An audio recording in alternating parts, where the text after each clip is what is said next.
gars yi déglu leen ministre des sports li nga xam ne wax na ko ci demub Aliou Cissé ñu bàyyi leen ngeen déglu ko commencement ba fin ngeen mën a comprendre li tax ñu bàyyi ko mu dem te ñun leeraloon nañ ko li ni mel comme ni mu ko waxee woon ñu bàyyi leen ngeen déglu. De vivre dignement de son métier, de son art et même d'accompagner même le développement du secteur. Oui. Mais réforme bii ñu bëgg indi tamit ci cadre juridique pare na.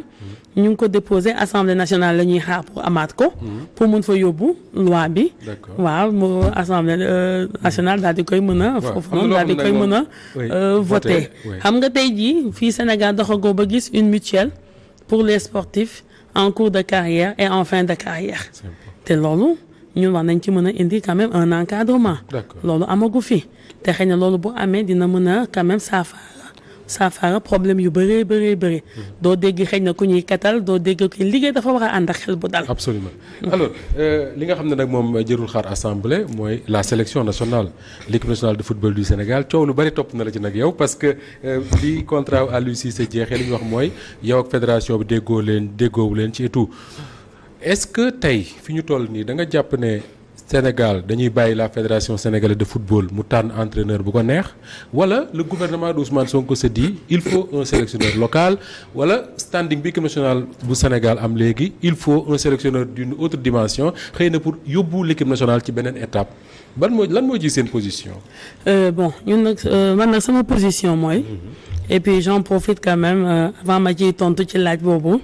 Rendre un vibrant hommage quand même au coach Aliou Cissé.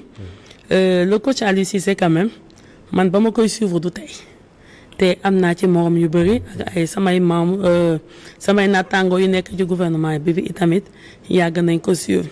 ndaxte le coach Aliou Cissé il a été joueur en 2002. J'étais en DEA, de droit économique et des affaires. Mais taxawaayam ci équipe nationale bi yàgg naa ko seetlu yàgg naa ko topp gaynde dëgg vraiment il savait haranguer la foule il savait vraiment quand même tirer ses coéquipiers même bu ñu demoon et jusqu'à la dernière seconde je me souviens vraiment de ce match de finale livré contre le Cameroun et par la suite Cameroun daal di koy gagné en 2002. Au Mali bu ñu perdre finale bi. au tir au but su ma fàttewul. absolument ak dem si yàlla. yal na ko yàlla yërëm mais ba mu ratee. da ngay xam ne que kii am na lu ko métti lool tey. gaynde la. waaw da ngay xam ne que kii gaynde la.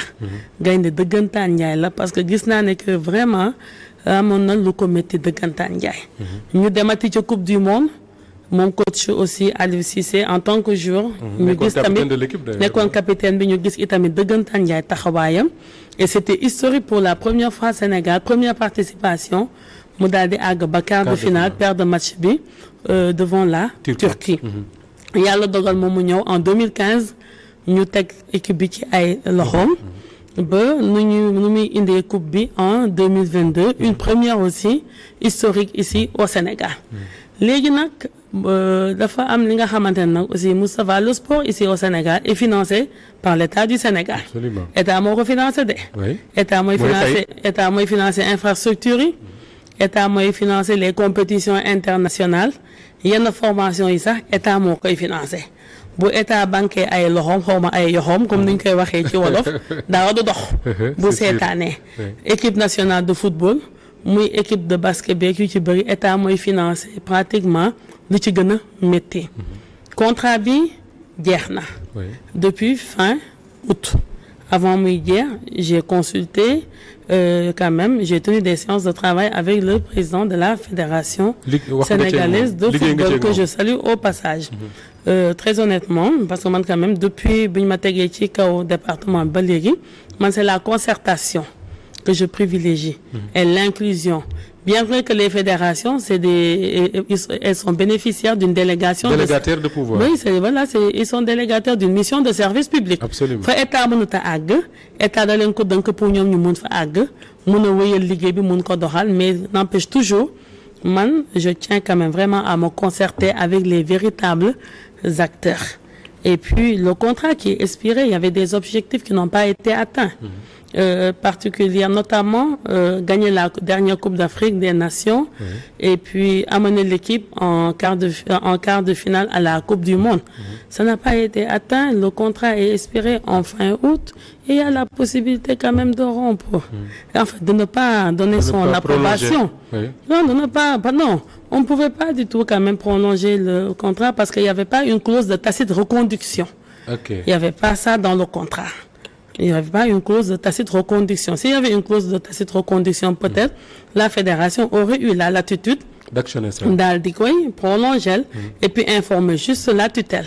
Mais dès l'instant qu'il n'y a pas cette clause de tacite reconduction, fédération mënut a def dara en matière de choix de sélectionneur tant que référé wul à la tutelle mooy le ministère en charge des sports. Léegi nag ci sélectionneur bi nag bi nga xamante ne may ñëw ci sélectionneur bi ñu am na ñu la reproché ne oui Aliou Cissé mënu leen wax ne critères yi que tax mu renouveler leen contrat bi ñu ne classement FIFA ñu ne non ça fait pas sérieux ñu ne xëy na risque de désamour avec l'équipe nationale du Sénégal. Moi personnellement je dis désamour kenn mënu ko mesurer mais lan nga ma ñu leeral ci loolu désamour ak classement FIFA boobu ñuy tudd.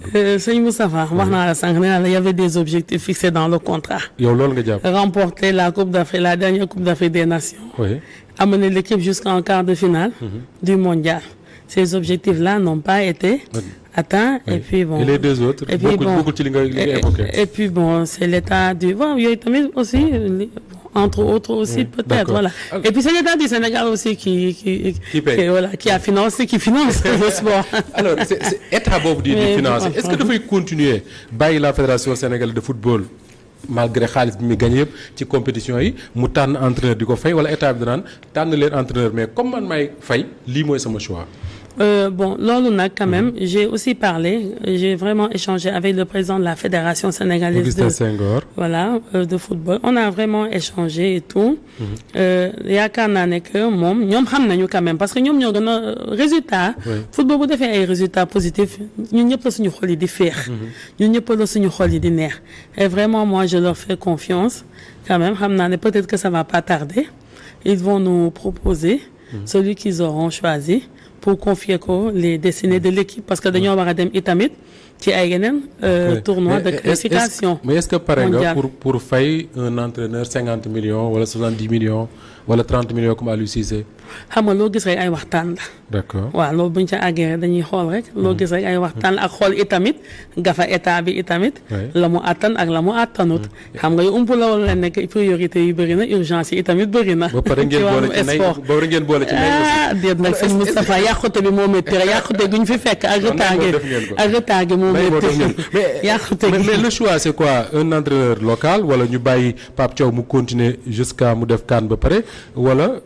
da ngeen naan nañ wuti entraîneur fu mu mënti nekk baax na nekk koy gagné rek. loolu fédération bi ñoom defe naa ñoom ñu ngi ciy liggéey instant bii nii. d'accord ñu ko déggee noonu ministre des sports bu bees bi moo génn di leeral que ni ñoom bañ ñëwee ca ministère bi lañ fa fekk ci compte yi mën naa ni yu bëri justifié wuñu ko lañ fa def ci wàllu xaalis bañ fa bàyyi woon ci budget ak ñoom seen image de lu tolloog 7 milliards presque 300 millions ëllëg ëpp ñu pasaree ko. ci waroon koo def ci lu mat 1 an ñu def ko ci 3 mois xam nga sama live yee passé maa ngi ko doon souligner mu ngi noonu mais affaire de chiffre dafa complexe ba tax nag mën naa ni soriwuñu ci complètement mais actuellement ba mu ci génnee leeral li ni mel ci la ñu bëri doog a comprendre lan daan wax live yi ñu daan def di ko dugal lu ci bëri si loolu lañ doon préciser lu ñu waroon a gérer ci sport lu mat daanaka 1 an ci 3 mois lañ ko bouffé mais li gën a garaaw ci mbir yi mooy que. dafa amaat yeneen yoo xam ne nii mën naa ni yenn dépenses yoo xam ne def nañ ko te justifié wuñu ko lu toll ak 7 milliards yoo xam ne nii 300 millions et quelques c'est quelque chose boo xam ne nii c'est énorme ci wàllu xaalis si boobee ba boobu lui François Mendy mu ngi jël ay trophées di ñaxtu amul luñ ko jox et tant d'autres athlètes yoo xam ne nii ay Binta Diong di dem sax sans blouson yeneen athlètes yi dem ci Jeux olympiques yi c'était compliqué pour eux imagine loolu gérer ci 1 an nga gérer ko ci 3 mois c'est quelque chose boo xam ne nii vraiment boo ko déggee en tant que sénégalais sa xol du ci neex vraiment c'est quelque chose boo xam ne nii gëm naa ni il faut ñu tegal ay réformes yoo xam ne nii maanaam wàllu sàcc ak njuuj njaaj dootul amati moo xam ci fédération sénégalaise de football ñoom it ils ont beaucoup d'argent waaye yamaatuñu foofu ministre des sports bi aussi waaye ci yeneen secteurs yoo xam ne ci wàllu sport la il est temps nag ñu gérer lépp nag sport bi dafa soxla ay moyens te tant que njuuj njaay yaa ngi fi magu yaa ngi fi sàcc yaa ngi fi am sport bi pour mu avancer du yomb doy metti teg bël bi rek récemment Cheikh Ahmadou mën naa ni dafa war a compétir moom it mu ngi noonee mu doon loo xam ne nii lu ñu war a bàyyi xel la war leen a jàppale championnat du monde yi dafa war a dem ñu war a soutenir la ñu war a jàppale lañ financièrement ci côté bépp mais malheureusement duñ ko def nag lan wàllub sàcc ak njuuj njaaj ak maguy kon nag heureusement bañ demee ba conscient que ni vraiment xaalis boobee du pour lekk mais pour jàppale la discipline yi sport yi ñi nga xam ne ñu ngi nekkoon ci sport di ci taxaw dem nañ ba amatuñ ay moyens yu gérer seen état de santé mais aussi ñi nekk ci sport di ko dund en ce moment là ñu leen di taxaw ci ay voyage di leen subventionné di leen jox ay matériel di leen toppatoo seeni suñ blessé ñu taxaw leen et tout mais ñu ngi am espoir di yaakaar xaar lan la ñuy gis espérons mu ngi noonu may ne xaar ci commentaire yi lan ngeen gis ci li ni mel en tout cas c'est vraiment triste pour le Sénégal di dund li ni mel ci sport bi mu ngi noonu jàmm ci yéen gars yi ba beneen yoon ci yeneen vidéo merci à vous ja ngeen jëf